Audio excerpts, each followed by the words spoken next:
আর doctor Yunus এখানে পরামর্শ ভিত্তিক, তার নাম যারা ছাত্র এই আন্দোলনে ছিল এবং এখন বর্তমানে যারা দায়িত্বে রয়েছে, পরামর্শ ভিত্তিক তারা ডাক্তার ইউনূস সাহেবকে যদি প্রধান অন্তর্বর্তীকালীন সরকারের প্রধান হিসাবে তারা মানে দায়িত্ব দিয়ে থাকে, তার মাধ্যমে কি হয় বা না হয় সে তো রাজনৈতিক ব্যানারে কখনোই সে কাজ করে নাই।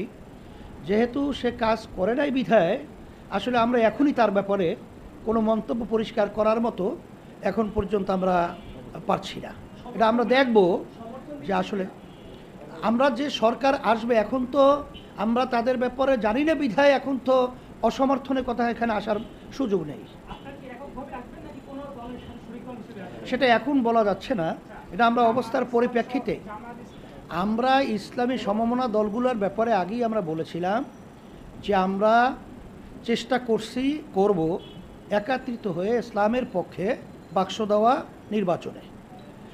আর অবস্থার পরিপ্রেক্ষিতে এটা আমরা তখনই সিদ্ধান্ত এবং তখনই পরিষ্কার বলতে পারবো যে আসলে আমরা কোন পদ্ধতিতে নির্বাচনে অংশগ্রহণ করলে ইসলাম দেশ মানবতার কল্যাণ হয়, সেটা আমরা তখন লক্ষ্য করবো ইনশাআল্লাহ।